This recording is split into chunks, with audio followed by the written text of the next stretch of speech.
सारी दुनिया में महंगाई कर दी हैं? कांग्रेस गवर्नमेंट है ना, सारी भारत चिल्ला रहा है हाँ। ये इससे देश के अर्थ से क्या करिए, सारी कॉस्टली चीजें कर दी, सारा दुनिया चिल्ला रही, तो भी पूछने वाला नहीं।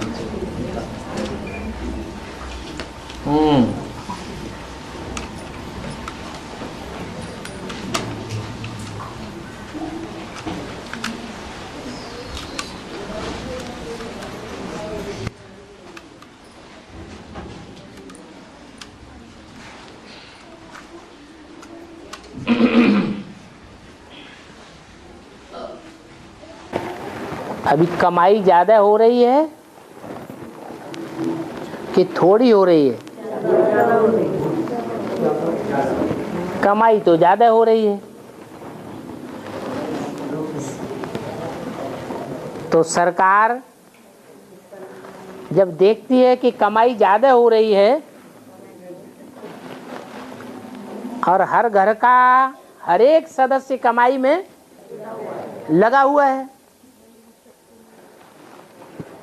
तो मेहनत ज्यादा महसूस होगी या कम महसूस होगी?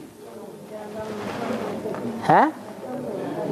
कम महसूस होगी मेहनत, है? ज्यादा मेहनत महसूस होती है।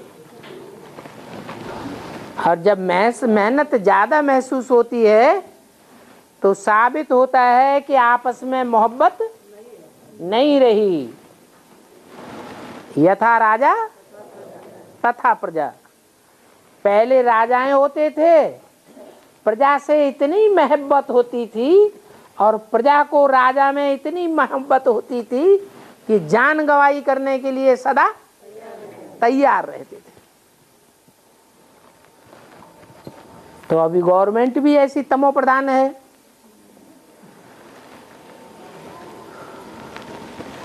पहले राजाएं होते थे, प्रजा से कर वसूल करते थे, ऐसे कर वसूल करते थे जैसे शहद की मक्खी फूलों से शहद खींचती है,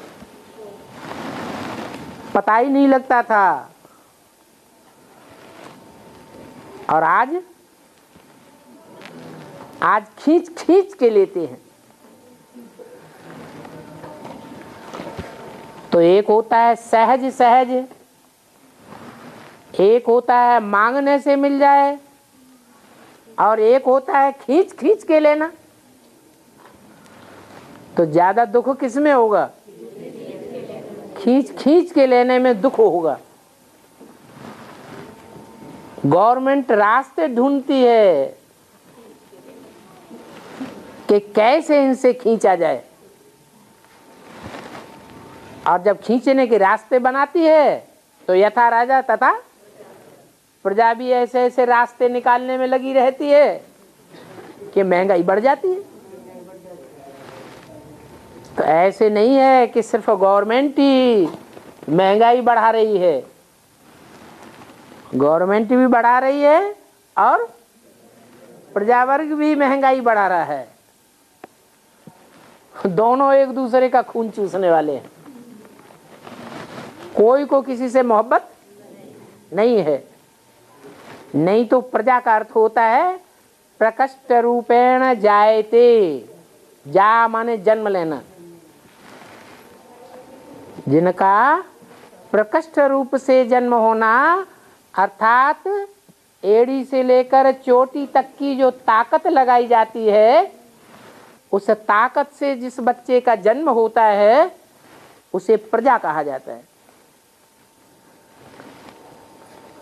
आज की प्रजा भी तामसी है और राजा भी तामसी है, इसलिए महंगाई तो बढ़ती चली जाएगी। कब तक बढ़ेगी? है? अंत कब होगा? है? है? विकारों का अंत कब होगा?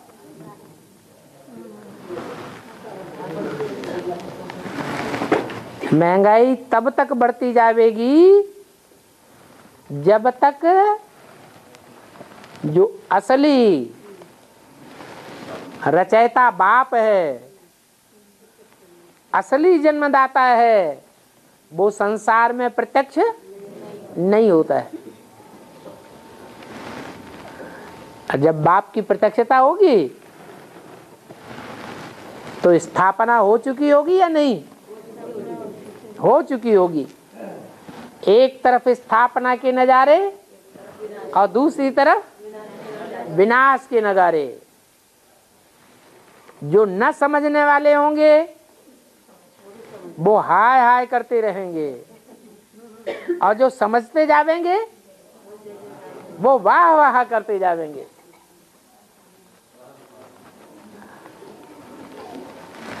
उनको पैसे बचाने की चिंता नहीं रहेगी। फिर सोचेंगे जो भी हमारे पास है लटू लेजमा क्या करें, है अविनाशी कमाई में लगा दें। बाबा मुरली में आए हैं पीयू की वाणी, माने क्या हो? पीयू माने बाप है। पंजाबी में, सिंधी भाषा में कहते हैं पीयू बाप को। तो यज्ञ के आदि में जो बाबा वाणी चलाते थे, वो उस समय वाणी लिखी जाती थी। ब्रह्मा बाबा लिखते थे और बाप वाणी चलाते थे, कोई बच्चे या बच्ची द्वारा। तो जो वाणी लिखी जाती थी उसकी फिर बाद में कापियां निकलती थी, वो पीयू की वाणी कही जाती थी।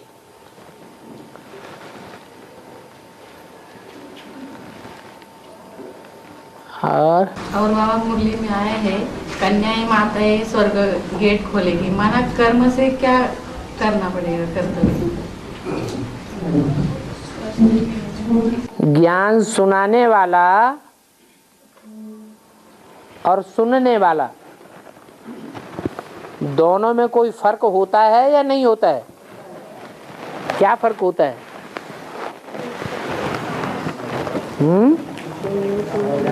सुनाने वाला ज्ञानी माना जाता है और सुनने वाला अज्ञानी होता है। नहीं तो सुने ही क्यों? तो क्या कन्याएं माताएं ही सुना सकती हैं? भाई लोग नहीं सुना सकते?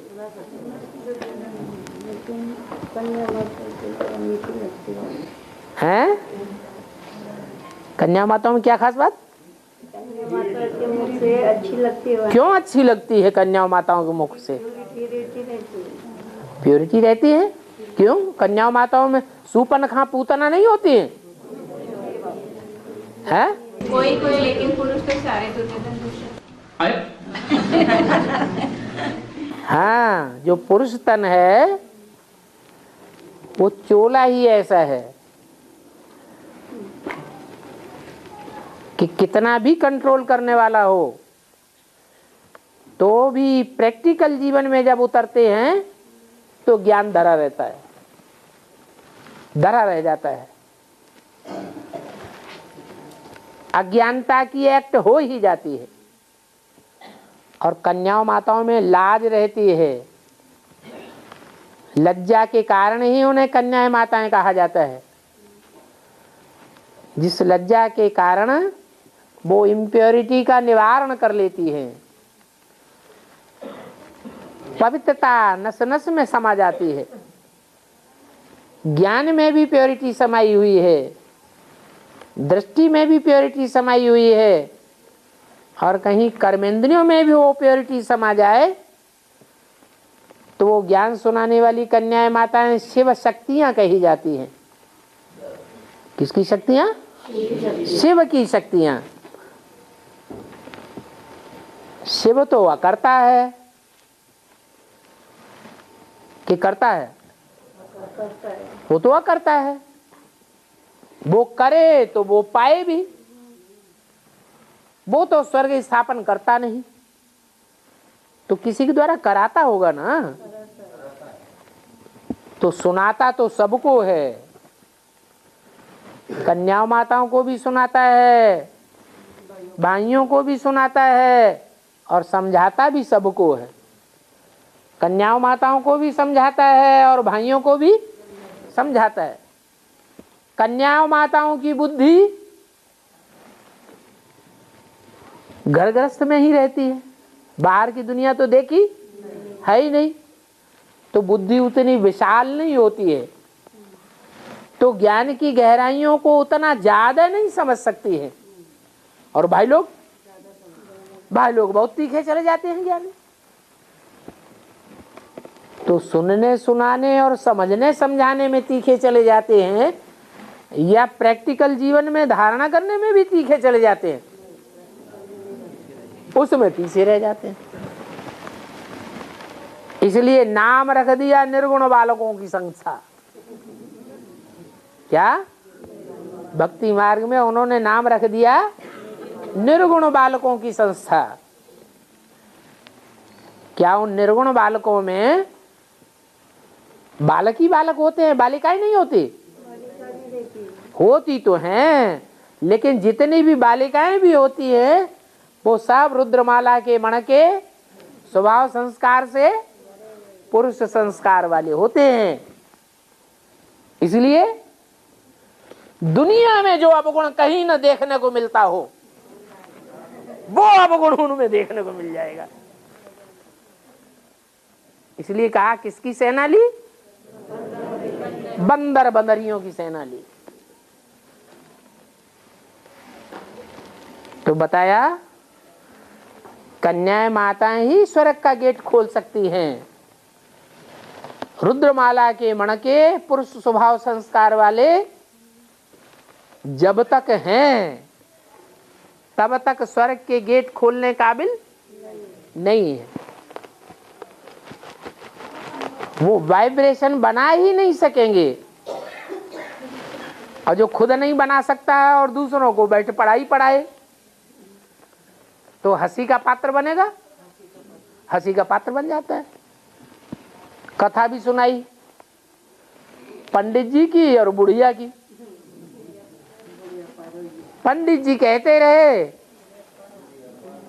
ये विषय वैतरणी नदी पार करने के लिए ऐसे ऐसे करो, भगवान का नाम लोगे, याद करोगे, अपन को आत्मा समझ बाप को याद करोगे तो विषय वैतरणी नदी पार हो जाएगी। पंडित जी खुद पार करने से डरते रहे और बुढ़िया पार हो गई। तो कहाँ की बात हुई? इसी समय की बातें हैं कि कन्याएं माताओं में जब ये स्मृति जागृत हो जाएगी कि ज्ञान सुनाने का वास्तव में हक किसको है? कन्या माताओं गौमुख को है। भक्ति मार्ग में गौमुख से अमृत निकला ऐसा दिखाते हैं। शिव के मंदिर तो बने हुए हैं ढेर के ढेर, लेकिन जो भी मंदिर बने हुए हैं उसमें गौ दिखाई है कि बैल? क्या दिखाया है? बैल दिखाया है। वो बैल नाली की तरफ मुंह किए हुए है।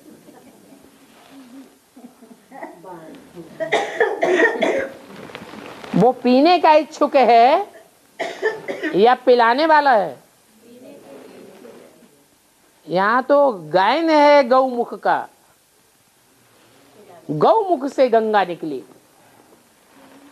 ज्ञान अमृत निकला। तो नंबरवार वो कन्याएं माताएं हैं जिनके स्वभाव संस्कार में प्योरिटी भरी हुई है।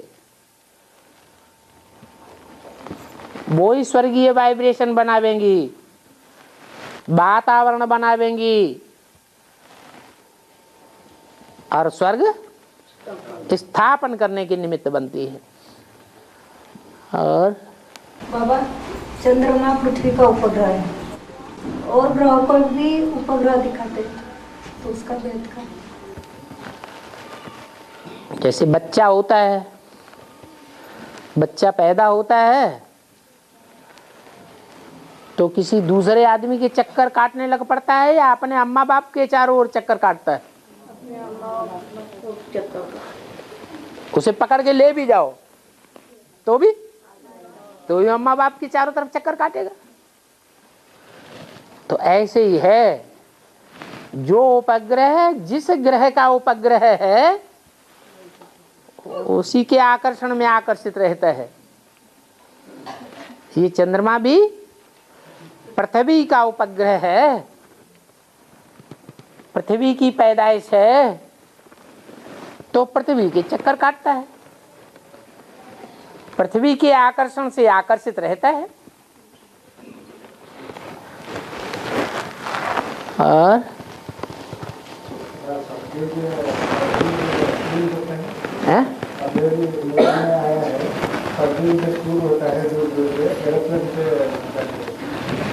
हेलीकॉप्टर से जावेंगे।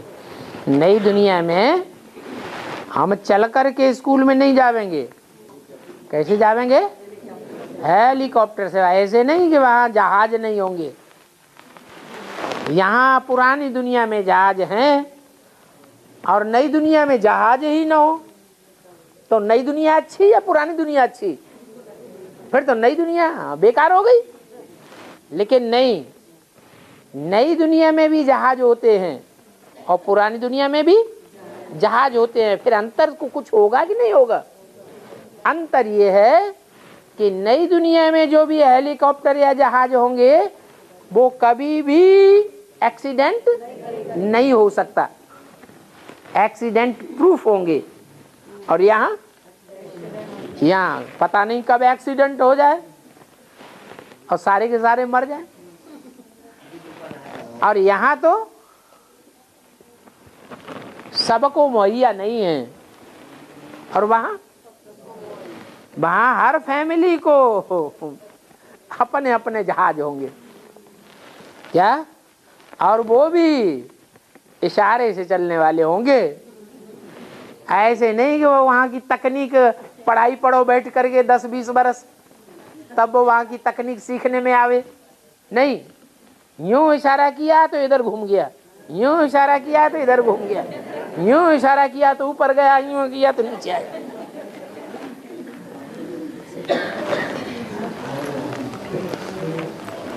बोलो, प्रश्न करो। और क्या प्रश्न करोगे?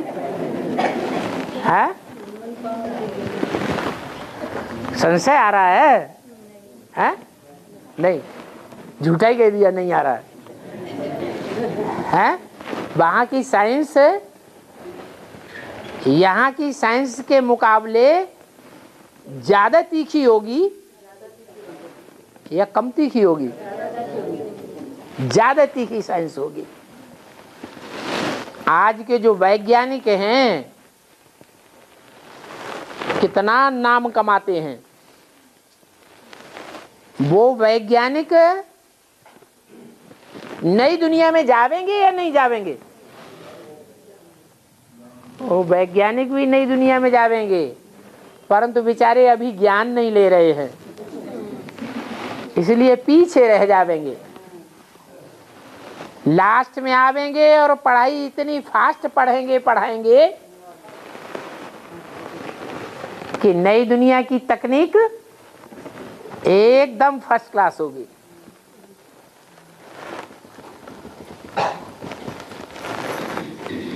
यह है 5 तत्वों को नियंत्रण करने वाली साइंस। और वहां साइंस कैसी होगी? 5 तत्व जड़ हैं या चैतन्य हैं? जड़ हैं।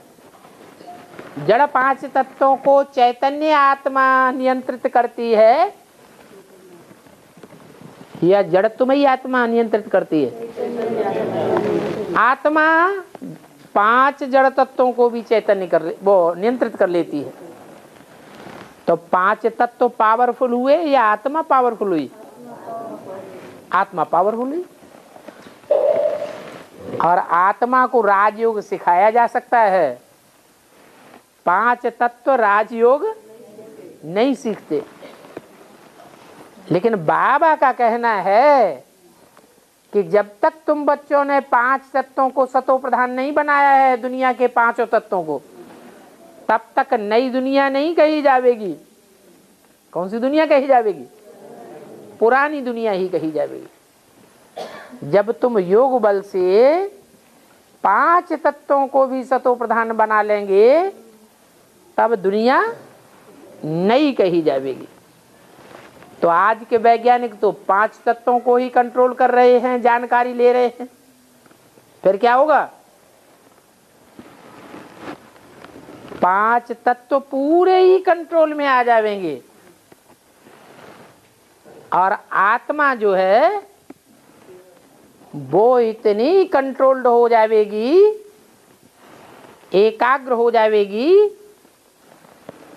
कि इच्छा की और काम हुआ, सारा काम इशारे से होगा।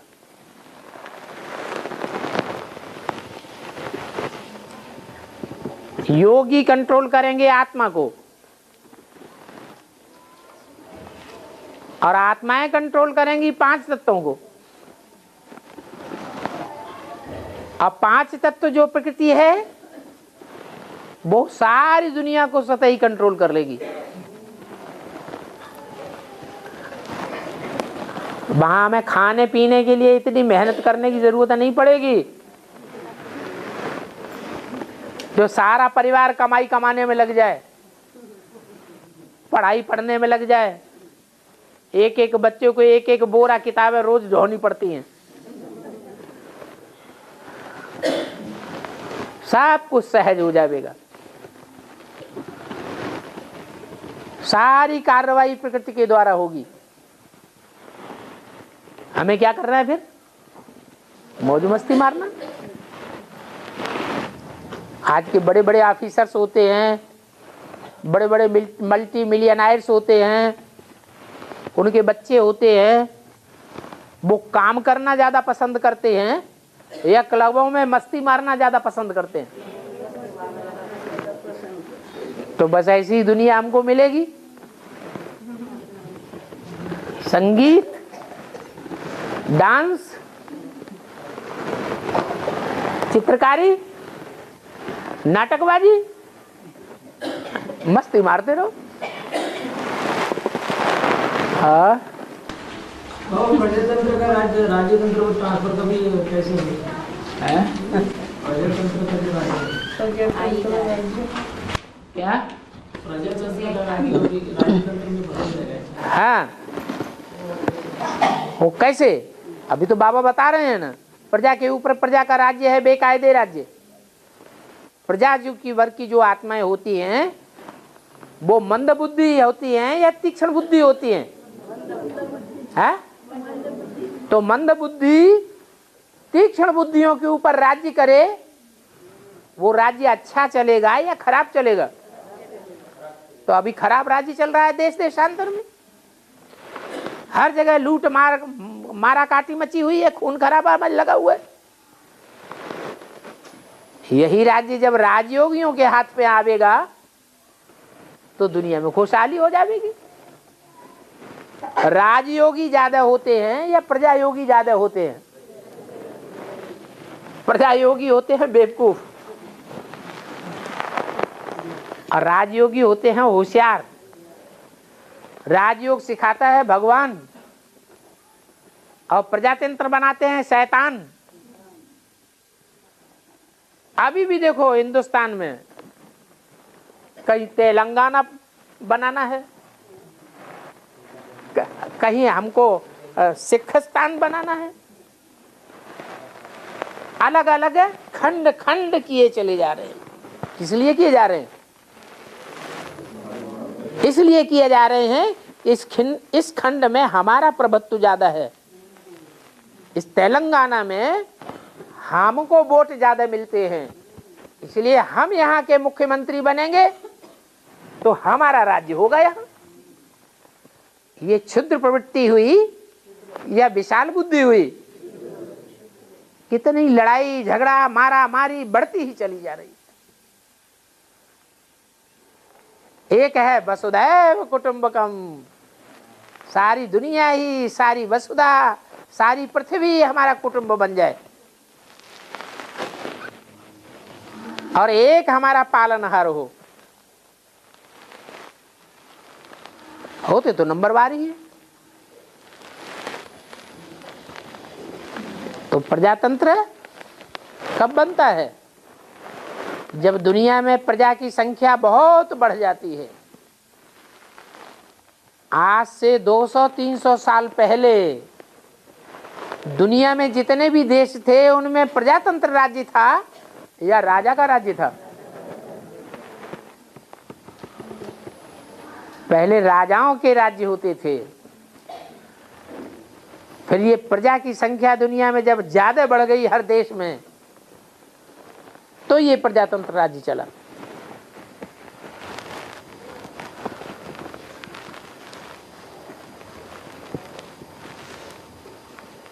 और बाबा शरीर सड़ते जाएंगे तो प्रजापिता बाप का शरीर भी सड़ेगा। जोर से बोलो ना। शरीर सड़ते जाएंगे हाँ और आत्मा पावरफुल बनती जाएंगी, हाँ। तो प्रजापिता बाप के शरीर सड़ेगा। प्रजापिता बाप का शरीर सड़ेगा। हाँ। आत्मा शरीर को कंट्रोल करती है या शरीर आत्मा को कंट्रोल करता है? आत्मा शरीर को कंट्रोल करती है। शरीर कैसा भी हो, अगर आत्मा पावरफुल है तो उस शरीर से अपना काम निकाल लेगी। कोई आदमी बड़ा लुंजुम पुंजुम होता है, देखा होगा, और उसमें कोई सोल प्रवेश कर जाती है। 10 आदमी उसे कंट्रोल करना चाहते हैं तो भी कंट्रोल। तो आत्मा ज्यादा पावरफुल ही हुई या शरीर ज्यादा पावरफुल हुआ? आत्मा पावरफुल होती है। इसलिए आत्मिक शक्ति को उजागर करना, विल पावर को बढ़ाना, ये बाप सिखाते हैं।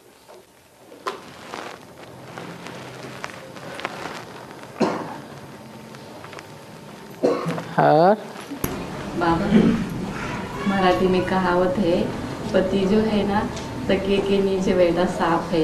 तो बेहद में अर्थ क्या होता है? पति, हाँ, पति तकिए के नीचे बैठा सांप है, वो कभी भी डर सकता है। है। इसका बेहद का अर्थ क्या होता है? क्यों? हम तो कितनी ईमानदारी से रहते हैं। क्या सारे ही पति दुनिया में जितने होते हैं वो सब सांप होते हैं? नहीं, कहावत है, भले कहावत है, लेकिन सवाल यह है कि दुनिया में जितने भी पति हुए हैं वो सारे ही सांप होते हैं या नहीं? है? रुक जाओ हाँ।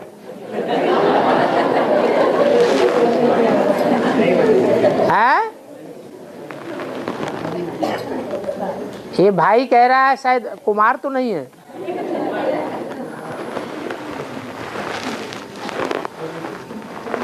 हाँ, माताएं कोई है? सारे ही पति सांप होते हैं या कोई ऐसा भी हो सकता है जो सांप न हो? प्रजापति ओ सबसे बड़ा सांप।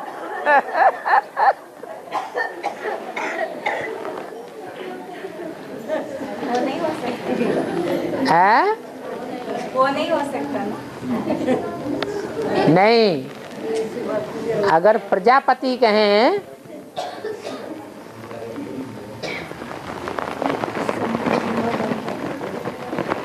तो प्रजापति का गायन है शास्त्रों में, प्रजापिता का गायन नहीं है। तो जिसका गायन नहीं है वो ज्यादा अच्छा या जिसका गायन है वो ज्यादा अच्छा? प्रजापति का गायन है, प्रजापिता का गायन नहीं है। लेकिन सारी मनुष्य सृष्टि का बीज बोने वाला पिता कोई होगा या नहीं होगा?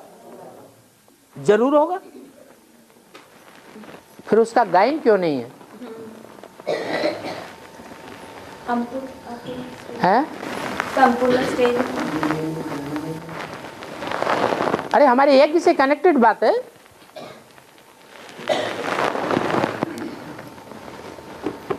यज्ञ के आदि में प्रजापिता था या पति था? पिता था, फेल हो गया, इसलिए कोई गायन नहीं है।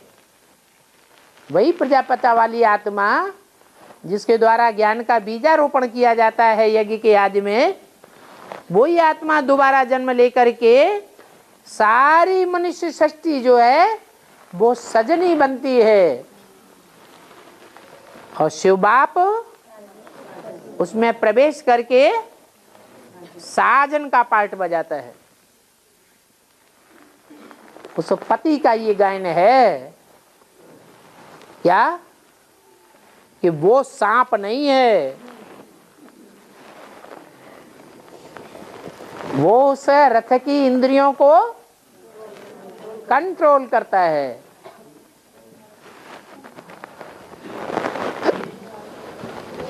अभी प्रश्न ये था, जो गायन है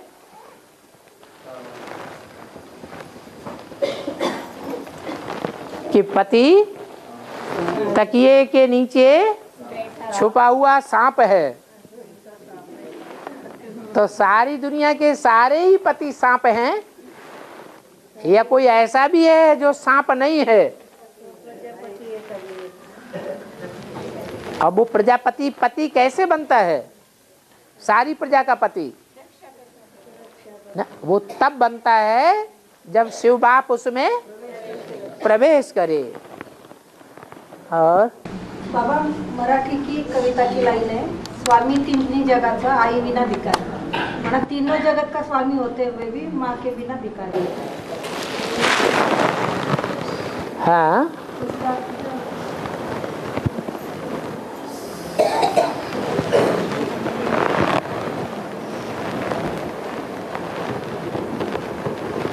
पहला ब्राह्मण, सो पहला देवता, सो पहला क्षत्रिय, सो पहला वैश्य, वही पहला शूद्र, सो पहला ब्राह्मण बनता है।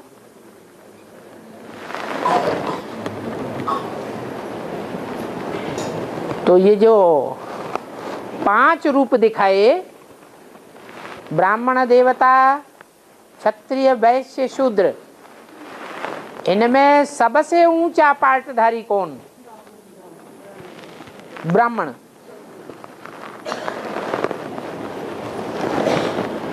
वो ब्राह्मण रचना है या रचयिता है? है? है? ब्राह्मण जब ब्राह्मण बना तो ब्राह्मण कैसे बनता है? ब्रह्मा मुखवंशावली हो तो ब्राह्मण हो।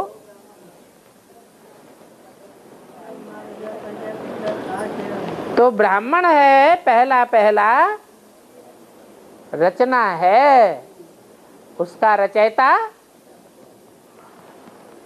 माँ है, जिस मुख से वो सुनता है। अगर न सुने तो मुखवंशावली ब्राह्मण भी नहीं बन सकता। लेकिन उस समय ये पता नहीं होता, काम तो सारा चलता है लेकिन पता किसी को नहीं होता है कि मैं पहला ब्राह्मण हूं दुनिया का, मैं जगत की माता हूं।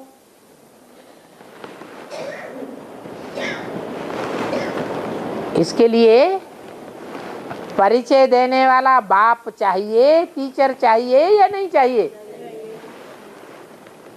तो 76 का टाइम है बाप की प्रत्यक्षता का टाइम, जबकि बाप टीचर बनकर के आता है। और बच्चों को समझाता है कि पहला ब्राह्मण कौन, उस पहले ब्राह्मण को जन्म देने वाला जन्मदाता कौन।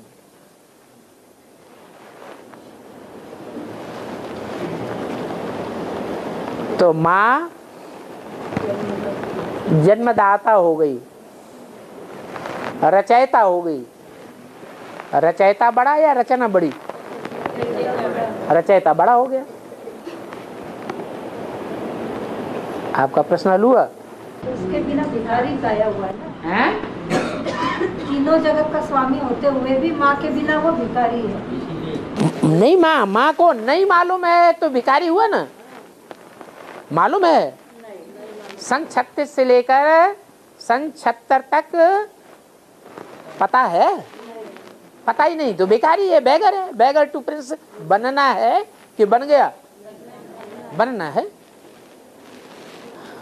और बाबा अभी 8 दिन पहले जो अव्यक्तवाणी चली है ना माउंट आबू में, तो उसमें एक पॉइंट आया है विदेशी लोगों के साथ बातचीत कर रहे बाप दादा हैं, विदेशी ग्रुप के साथ हाँ बातचीत चल रही थी। तो उसमें बाप दादा ने एक बात बोली है कि शिव बाबा को रात में गुड नाइट करके सो जाओ और सवेरे शिव बाबा को गुड मॉर्निंग करके उठ जाओ। है? तो अभी ये बात तो मुरली से क्या नहीं होती बाबा? क्यों? मुरली ने तो बोला है कि शिव बाबा को गुड नाइट नहीं करना है। शिव बाबा को गुड नाइट तब किया जाता है जब अलग हुआ जाता है। गुड नाइट कब करते हैं? जब कोई से अलग होते हैं, जुदा होते हैं, गुड नाइट।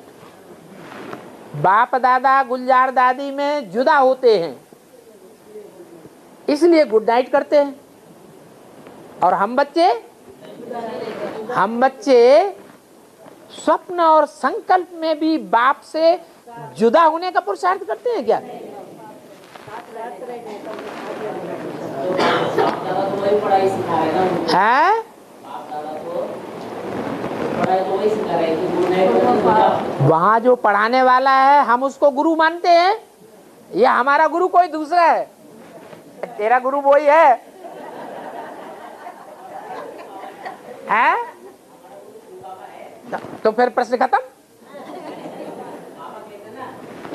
अव्यक्तवाणी कभी भी मुरली के ज्ञान को क्रॉस नहीं करती। हाँ, क्रॉस नहीं करती। लग रहा है वो लग रहा है तुमको, है थोड़ा ही। क्योंकि वहां पढ़ाने वाला जो है वो स्वयं जिसमें पढ़ा रहा है वो साबित करता है कि मैं भूत प्रेत आत्मा हूं। शिव बाबा कहते हैं मेरा दिव्य जन्म है, मैं और आत्माओं के सदस्य प्रवेश नहीं करता हूं। मैं कब आता हूं कब जाता हूं किसी को पता ही नहीं चलता। तो ये तुम्हारी बुद्धि की बात है कि तुम सदैव उसको अपने साथ रखो। हम कभी उससे जुदा होते ही नहीं। और अब अव्यक्तवाणी में बोला अफ्रीका ने सच्ची सेवा शुरू की है? अफ्रीका ने सच्ची सेवा शुरू की है? वैष्णवी शक्ति तो अभी ज्ञान में आई ही नहीं। हाँ? किस प्रकार की सेवा नहीं आई तो क्या हुआ? किस प्रकार की? असली सेवा वो होती है जिस सेवा में इशारा मिले कि बाप आया हुआ है। क्या? बाप आया हुआ है। और वो सेवा उसी के द्वारा हो सकती है जिसकी बुद्धि में पक्का बैठा हो। क्या बैठा हो? किसको याद करना है? सबसे अच्छी युक्ति सहज युक्ति है किसको याद करना? और नारायण को सबसे ज्यादा कौन याद कर सकता है? उससे तो प्रैक्टिकल में जो करेगा वही तो दूसरों को सिखाएगा। तो जिसने प्रैक्टिकल किया हुआ है खुद के लिए भी और जो भी संसर्ग संपर्क संबंध में आने वाली आत्माएं हैं उनके लिए ऑटोमेटिक वो सेवा शुरू हो रही है। सब बेसिक वाली आत्माएं असली ज्ञान नहीं उठाएंगी, लेकिन बेसिक वालों में 10% ऐसे हैं जो असली ज्ञान उठाएंगे, समझेंगे कि हमने माता से जन्म लिया, माता की पालना पहले हमने ली है। वो 10% वहां बैठे हैं या पहले यहाँ बैठे हैं?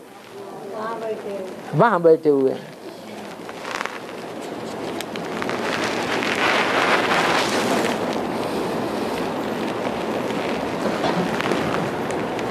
बाबा 8 जो नष्ट मोहा बनते हैं और 108 जो नष्ट मोहा बनते हैं, 100 लिखना चाहिए। हाँ बाबा, 8 जो नष्ट मोहा बनते हैं और 100 जो नष्ट मोहा बनते हैं, उनमें अंतर क्या है? क्या अंतर है? अरे जल्दी बताओ।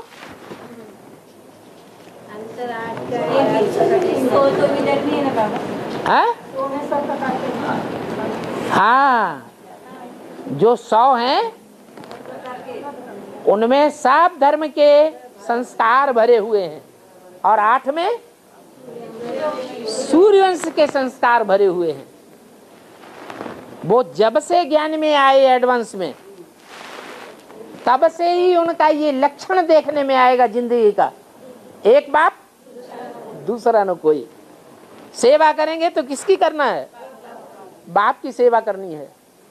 संग करना है तो किसका संग करना है? एक बाप का संग करना है। वो लालायित रहेंगे हर समय। 8 को वो लगन नहीं होगी। वो 100 को वो लगन नहीं होगी। ब्रह्मा बाबा बीच में बहुत इंटरफेयर करता है।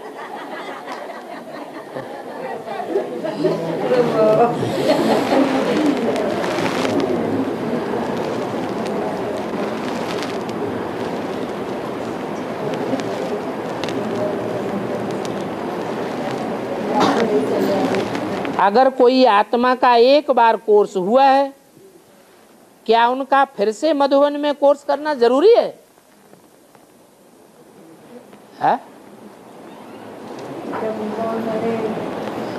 अरे बताओ जल्दी से। हैं? बस सिर्फ रिवाइज।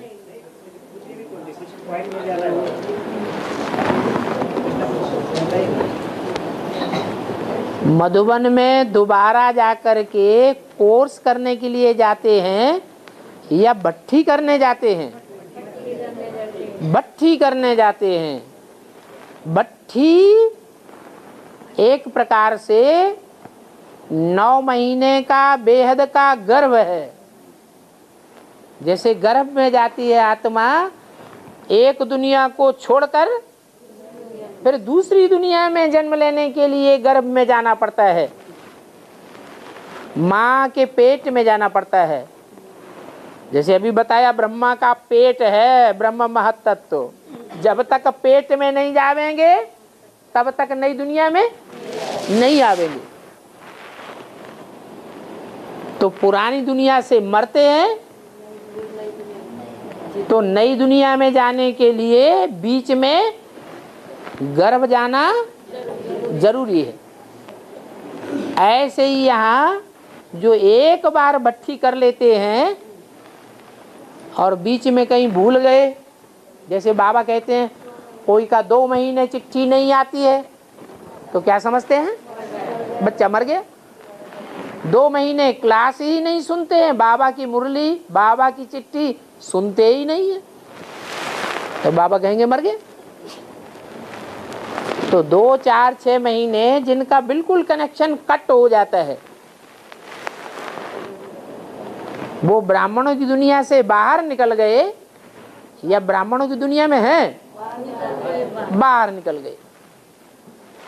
नहीं बाबा, हमको अभी दिन रात में 1 साल हो गया। हम 1 साल के बाद आज तक आती ही है। तो हमारा जो भी है जो भी पढ़ाई करने के बुक ले रहे वो भी पढ़ते हैं। आपकी पर्सनल बात बाद में, यहाँ जनरल बात हो रही है। आप पर्सनल अपनी कथा कहानी बाद में क्लियर करना। जनरल बात हो रही है जो ज्ञान से टूट जाते हैं, परिवार से अलग हो जाते हैं, लंबे समय के लिए, तो उनको दोबारा भट्ठी करना जरूरी है। नहीं तो बाप के बच्चे कैसे कहे जावेंगे। बाप का बच्चा बनता है तो बाप की गोदी में जाना जरूरी, बाप के घर में जाके जन्म लेना जरूरी है या नहीं है? जरूरी है।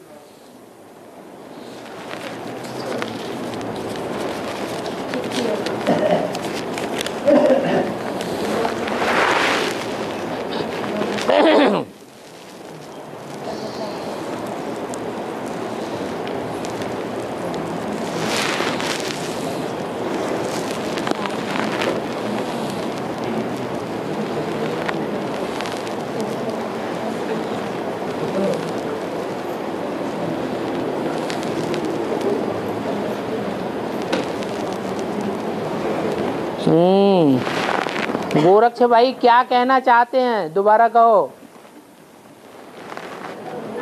बात क्लियर नहीं होती इससे। जो दूसरा आस्पेक्ट हैं? बावरी मूल्य में लक्ष्य दिया है कि नर से नारी से लक्ष्य बनने, तो जो दूसरा आस्पेक्ट है ना, वो पक्का आत्मा बनकर पुरुषार्थ करने से रुद्रमाला में आ जाते हैं। पक्का आत्मा बनकर पुरुषार्थ करने से रुद्रमाला में आ जाते हैं। हाँ बोलो।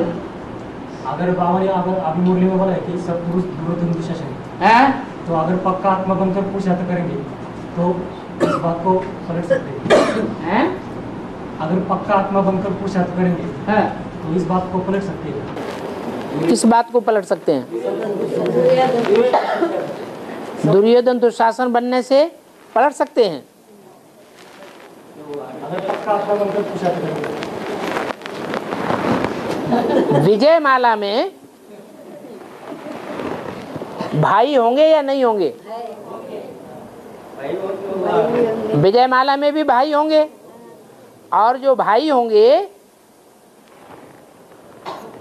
वो दूसरों को कंट्रोल्ड करने के स्वभाव संस्कार वाले होंगे, हावी होने के स्वभाव संस्कार वाले होंगे, या रानियों की तरह कंट्रोल्ड होने के स्वभाव संस्कार वाले, बकरी के स्वभाव संस्कार वाले होंगे। बकरी बनोगे? क्यों? कहते हम बकरी नहीं बनेंगे, चाहे दुर्योधन दुशासन बने या न बने।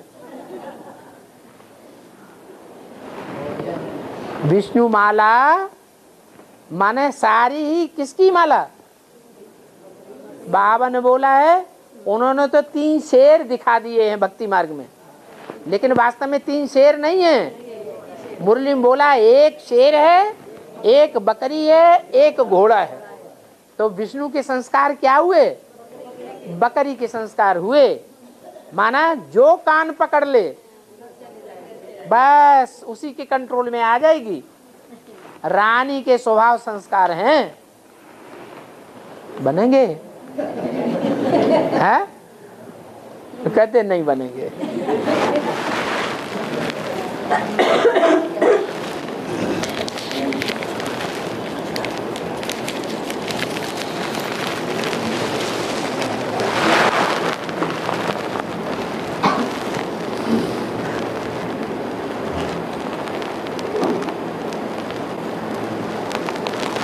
बाबा, राम वाली आत्मा आदि में फेल हुई, एक बार अनिश्चय में आई, और 76 के बाद अनिश्चय में नहीं आई, तो 84 का चक्कर कैसे लगाती है? बोलो।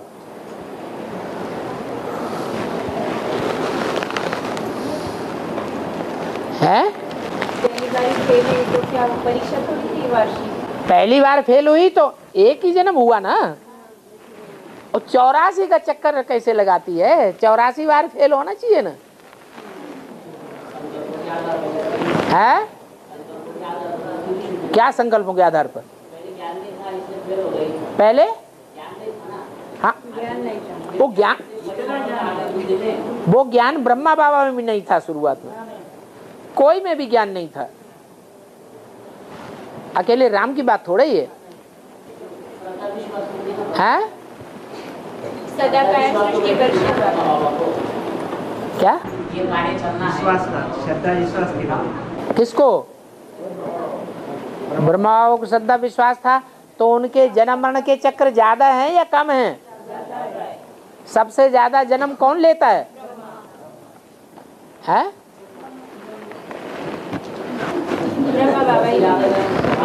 अगर ये कहें ब्रह्मा, तो अव्वल नंबर ब्रह्मा कौन? तो वही सबसे ज्यादा जन्म लेता है। नहीं, इनका प्रश्न ये है कि वो आत्मा यज्ञ के आदि में एक बार फेल हुई, एक बार अनिश्चय आया, तो 84 के चक्र में नहीं आना चाहिए ना, एक ही जन्म लेना चाहिए ना। आगे भी ज्ञान नहीं था ना बाबा उस आत्मा में। वो तो किसी को भी नहीं, तुम्हें था। उसके साथ सब उसके ग्रुप पूरे फेल हो गए ना। वो उनके ग्रुप या उनके ग्रुप के बाद जितने भी ग्रुप ब्रह्मा की गोद में खेलने वाले, किसी को भी नहीं मालूम था, ज्ञान तो किसी को नहीं था। इसका जवाब ये है, यज्ञ के आदि में तो एक जन्म हुआ चलो, लेकिन दोबारा जन्म लेकर जब आती है तो सबसे ज्यादा प्रश्न और उत्तर के चक्र में कौन सी आत्मा गुजरना शुरू करती है? रम वाली आत्मा। जब प्रश्न चित्त है तो मृत्यु होती है, और प्रसन्न चित्त है, प्रश्न का जवाब मिल गया तो जन्म हो जाता है। तो 68, 69 से लेकर के और 76 पूरा होते होते 77 जन्म मरण के चक्र में सबसे जास्ती वो ही आती है। 77 में संपूर्णता वर्ष कहा जाता है, तो 7 वर्ष वो और 3 वर्ष वो, 10 अनेक जन्मों का चक्कर हो गया। और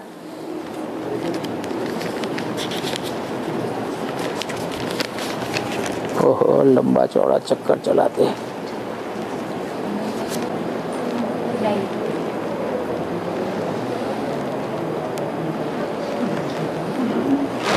बाबा, मनुष्यों में और भगवान में क्या अंतर है? भगवान भी मनुष्यों जैसा ही करता है। जब तक बच्चा लगन में रहता है, याद करता है, सेवा करता है, तब तक बच्चे को खूब याद करता है, मदद देता है। और बच्चा बीमार हो जाता है या कोई उसमें सौल प्रवेश कर जाती है या कोई हरकत कर देता है तो बात भी नहीं करता। तो बाबा, समस्या ये है कि स्थिति खराब होने पर बच्चे को मदद करना चाहिए, बच्चे को सुधारना चाहिए या ऐसे ही छोड़ देना चाहिए? तो लौकिक बाप, लौकिक मनुष्यों और भगवान में क्या अंतर है? कोई अंतर है? हैं? क्या अंतर है बताओ? क्या जमीन आसमान का अंतर है?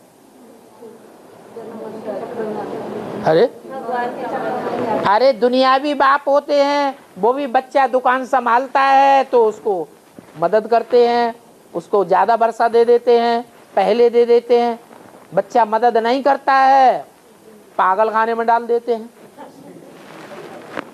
रखना चाहिए अपने पास, ज्यादा प्यार देना चाहिए, शायद ज्यादा प्यार से सुधर जाए। तो भगवान में और मनुष्यों में क्या अंतर हुआ है?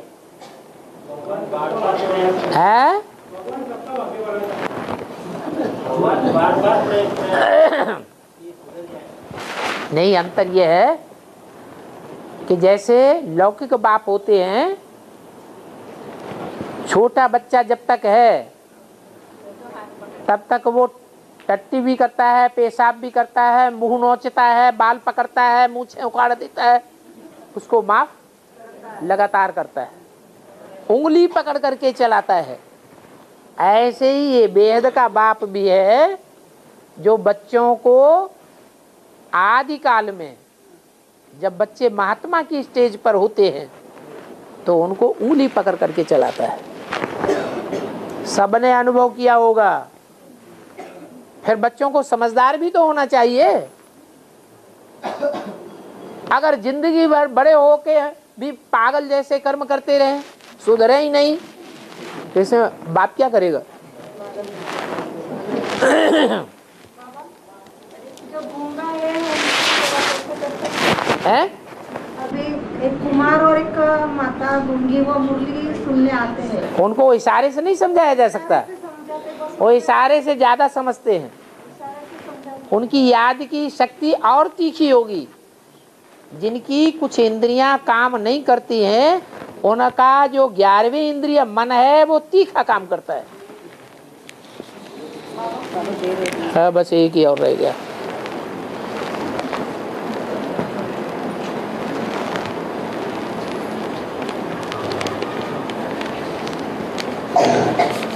बाबा माया किसी को नहीं छोड़ती। माया सबकी परीक्षा लेती है। तो माया की परीक्षा कैसे होगी? मायापति लेकर है मायापति है।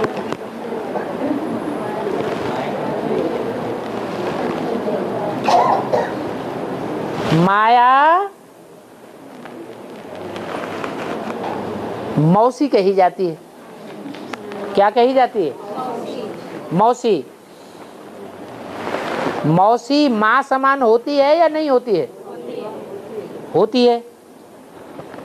कहीं कहीं देखा जाता है माँ बच्चों को नहीं संभालती है, मौसी संभाल लेती है। माया बिल्ली के हम सब एक टाइम था पुंगरे थे। माया बिल्ली ने हम सब की बेसिक में पालना की है। कोई की न की हो तो बताए। हैं? सब की पालना की है। तो माया रचयिता हुई या रचना हुई? रचना हो गई। रचना नहीं हुई, रचयिता हुई। तो जो रचयिता है उसकी परीक्षा पहले होती है या बाद में होती है? उसकी तो पहले ही परीक्षा हो गई। पहले ही परीक्षा हो जाने के कारण वो सर्वशक्तिवान का टाइटल लेकर के बैठी हुई है। क्या?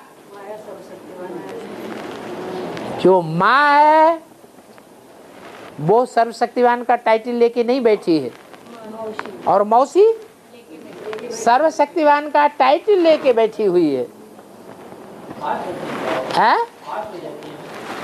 पास पास क्या, वो तो सबको पास होने में अड़चन डाल देती है। उसको जो काम मिला हुआ है वो काम कोई भी नहीं कर पाता। उसको काम मिला हुआ है कि जो बच्चा श्रीमत पर न चले उस बच्चे को खूब फटकाओ। इतनी ताकत कोई में है ही नहीं। तो ये बात ठीक नहीं है कि माया की परीक्षा कैसे होती है। हाँ? हाँ?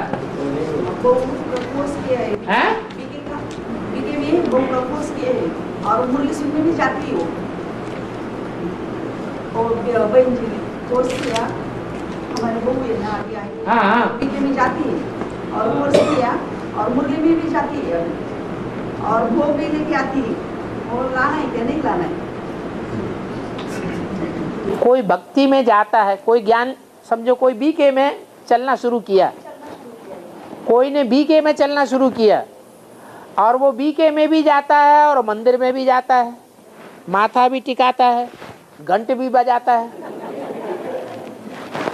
बीके में भी जा रहा है और मंदिर में जाकर के घंटे भी बजाता है, कीर्तन भी करता है, तालियां बजा बजा करके सत्संगियों के साथ। तो क्या समझें कि बेसिक ज्ञान बुद्धि में बैठा है या नहीं बैठा है? नहीं बैठा है। मना भी नहीं करना है कि वहां दुनियावी सत्संग में क्यों जाते हो, तो यहां भी मना नहीं करना है कोई को कि तुम बीके में क्यों जाते हो। ज्ञान सुनाते रहो, सुनाते रहो, सुनते सुनते सुनते जब बुद्धि में बैठ जाएगा तो भक्ति अपने आप छूट जाएगी। नहीं तो धक्का दे के छुड़ाएंगे तो ये हो सकता है दोनों दिन से मारा जाए।